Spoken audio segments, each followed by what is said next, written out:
ആയുസ് തന്നതിനായിട്ട്.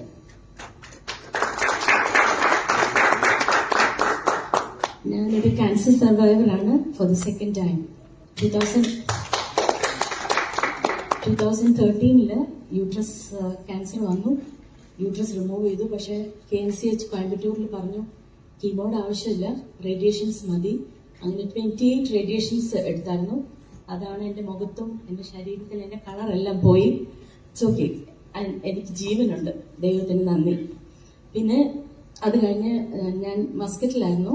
23 years മസ്കറ്റിൽ ministry of എഡ്യൂക്കേഷൻ്റെ ടീച്ചറായിട്ട് work ചെയ്യായിരുന്നു. കഴിഞ്ഞ വർഷം ബിക്കോസ് ഓഫ് കൊറോണ എൻ്റെ ഹസ്ബൻഡിൻ്റെ ജോലി നഷ്ടപ്പെട്ടു. I had to resign my job. ഞാൻ തിരിച്ച് കോയമ്പത്തൂർ വന്ന് സെറ്റിലായി.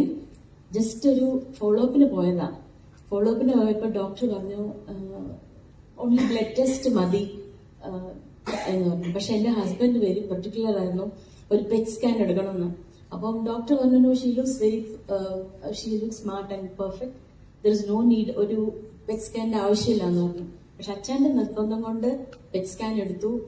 തിരിച്ചും ലങ്സിൽ ഒരു ട്യൂമർ ഉണ്ടെന്ന് അവർ കണ്ടുപിടിച്ചു. ഇമ്മീഡിയറ്റ്ലി അവർ പറഞ്ഞു you have to remove the tumour എന്ന് പറഞ്ഞു. പക്ഷെ ഞങ്ങൾക്ക് സെക്കൻഡ് ഒപ്പീനിയൻ ആയിട്ട് ഞങ്ങൾ വെല്ലൂർ പോയി അവർ ബയോപ്സി ചെയ്തു. മാലിഗ്നന്റ് ആണെന്ന് മനസ്സിലാക്കി. ഉടനെ തന്നെ അവർ സർജറി ചെയ്തു. എൻ്റെ പുറത്തായിരുന്നു സർജറി ചെയ്ത് ട്യൂമർ റിമൂവ് ചെയ്തു. അവിടെ തന്നെ ആയിരുന്നു 1.5 മാസം ഞങ്ങൾ വെല്ലൂരായിരുന്നു. തിരിച്ച് ഞങ്ങൾ വന്നു. ദെൻ ദേ സജസ്റ്റ് 6 കീമോ എടുക്കണം എന്ന് പറഞ്ഞു. ഫസ്റ്റ് ടൈമാണ് ഞാൻ കീമോ എടുക്കുന്നത്. January 1 മുതൽ കീമോ തുടങ്ങി. എവറി 21 days ആയിരുന്നു കീമോയുടെ ആഫ്റ്റർ ഇഫക്ട്സിനെ പറ്റി നിങ്ങൾക്ക് അറിയാമായിരിക്കും. ഭയങ്കര ബുദ്ധിമുട്ടാണ്. ഭയങ്കര ക്ഷീണവും ഛർദിയും ഒക്കെ ആയിട്ട് ഭയങ്കര ബുദ്ധിമുട്ടാണ്. ഒന്ന് റിക്കവർ ആകുമ്പോഴത്തേന് അടുത്ത കീമോ. അങ്ങനെ 6 കീമോസ് കഴിഞ്ഞു. അപ്പോൾ 6 കീമോ കഴിഞ്ഞപ്പോൾ ഐ വാസ് വെരി ഹാപ്പി. എന്തായാലും ഇനി ഒരു 6 ദിവസം കൂടെ കഷ്ടപ്പെട്ടാൽ മതിയല്ലോ, അത് കഴിഞ്ഞാൽ I will be perfectly all right. പക്ഷെ അതെല്ലാവരും നടന്നത് 2 months. 2 മാസം ഞാൻ ടോട്ടലി ബെഡ് ആയിപ്പോയി. സോ ഞാൻ വിചാരിച്ചു ഇനി I will be a vegetable, ഇനി എന്നെ കൊണ്ട് ഒന്നിനും പറ്റത്തില്ല. I will be a burden to others. എൻ്റെ ഹസ്ബൻഡിനും മോൾക്കൊക്കെ ഞാനൊരു ബേർഡൻ ആയിത്തീരും. And I am a grandmother. എൻ്റെ മോൾക്ക് ഒരു കുഞ്ഞുണ്ട്, ഷീസ് 3.5 years old. അപ്പൊ ആ കൊച്ചിനെ പോലെ എനിക്ക് എടുക്കാനോ അവളെ ആണെങ്കിൽ ഗ്രാമ എന്ന് പറഞ്ഞിട്ട് എൻ്റെ അടുത്ത് വരും. അവളെ ഒന്ന് എടുക്കാനോ ഒന്നും ചെയ്യാൻ പറ്റാത്തൊരവസ്ഥയെ. ഞങ്ങൾ പുറത്തുനിന്ന് മെസ്സെന്നാണ് ഭക്ഷണം കഴിച്ച്. അങ്ങനെയൊക്കെ ഒരു വല്ലാത്തൊരു സിറ്റുവേഷൻ ആയിരുന്നു. അങ്ങനെ ഇരിക്കുമ്പോഴാണ് എബി ഇന്നിവിടെ വന്നിട്ടില്ല. എബിയുടെ ഒരു സ്റ്റേറ്റസ് ഞാൻ കണ്ടിട്ട്, എബി എൻ്റെ ഫ്രണ്ടാണ്, ഞങ്ങൾ സ്മ്യൂൾ ഫ്രണ്ട്സ് ആണ്, പാട്ടൊക്കെ പാടുന്ന കൂട്ടത്തിലായതുകൊണ്ട് സ്മ്യൂൾ ഫ്രണ്ട്സ്. അപ്പൊ എബിയോട് ചോദിച്ചത് എന്തുവാന്ന്. അപ്പൊ എബി എന്നെ പറ്റി പറഞ്ഞു തന്നു. എന്നിട്ട് പറഞ്ഞു ആന്റി ഇത് കഴിക്കണം. പക്ഷെ എനിക്ക് ഒട്ടും കഴിക്കാൻ ഇഷ്ടമില്ലായിരുന്നു. കാരണം എന്താ പറയുക, വല്ലാത്തൊരു സിറ്റുവേഷനിലാണ് ഞാൻ കിടക്കുന്നത്. ഇനി ഒരു ഐപ്പൾസോ ഇത് അറിയാത്തൊരു സാധനം ഇനി കഴിച്ചിട്ട് ഞാൻ ഇതിൽ കൂടുതൽ വേഴ്സ്റ്റ് സിറ്റുവേഷനിലേക്ക് മാറിയാലോ എന്ന് ഓർത്തിട്ട് I did not take.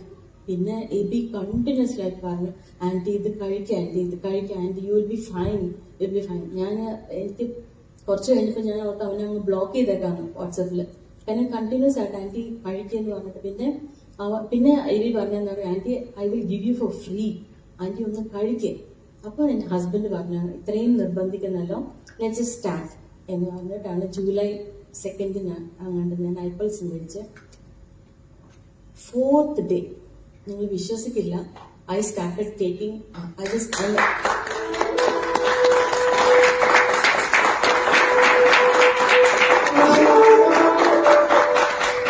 Actually അതിന് ഡയബറ്റിക് ആയതുകൊണ്ട് എന്നോട് പറഞ്ഞു 20 ml after breakfast, 20 ml after dinner എന്ന് പറഞ്ഞു. അങ്ങനെ ഐ ജസ്റ്റ് ഒരു 4 ദിവസം കഴിഞ്ഞ ഉടനെ I got up from my bed. ബെഡിൽ എഴുന്നേറ്റ് മാത്രമല്ല അച്ഛൻ നോക്കുക എവിടാ ഞാൻ I was making dosa for breakfast. അപ്പം അച്ഛൻ ചോദിക്കുക എന്താ ഇത്. ഞാൻ പറഞ്ഞു I am perfectly all right, I feel good. അപ്പോഴേ അന്ന് മുതൽ ഇന്ന് വരെയും ഞാൻ ഐപ്പിൾസ് കഴിച്ചുകൊണ്ടിരിക്കുക. എന്റെ ബാഗിനകത്ത് ഐപ്പിൾസ് കൊണ്ടുവന്നിട്ടുണ്ട്. Because I don't want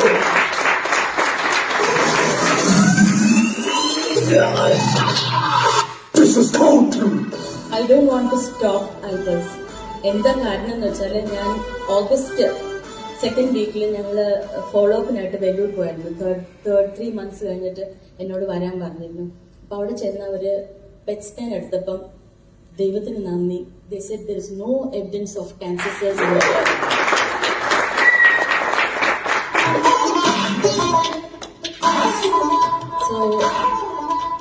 so ഞാൻ ദൈവത്തിന് നന്ദി പറയാണ്. അന്നേരം അവരൊരു കാര്യം പറഞ്ഞായിരുന്നു, യുവർ ലിവർ എപ്പോഴും എനിക്ക് ഫാറ്റി ലിവർ എന്നുള്ള ഒരു കംപ്ലൈന്റ് ഉണ്ടായിരുന്നു. But this time there is a change of shape in your liver. So ഇന്ന് തന്നെ നിങ്ങൾ ഒരു ലിവർ സ്പെഷ്യലിസ്റ്റിനെ കണ്ടിട്ട് പോകണം. പക്ഷെ I am very confident that iPulse കഴിച്ചാൽ ലിവർ വിൽ ബി ക്ലിയർഡ് എന്നുള്ളത് എനിക്കറിയാം. ഐ തോട്ട് ഇനി നെക്സ്റ്റ് ഫെബ്രുവരിയിലാണ് എന്റെ ഫോളോ അപ്പ്. ആ ഫെബ്രുവരി വരെ ഞാൻ ഐപൾസ് കണ്ടിന്യൂസ് ആയിട്ട് കഴിക്കും. And I am sure that the doctor എന്താ പറയുന്നത് ലിവറിന്റെ സ്പെഷ്യലിസ്റ്റ് ചെക്ക് ചെയ്യുമ്പോൾ that person is going to say that you are perfectly alright.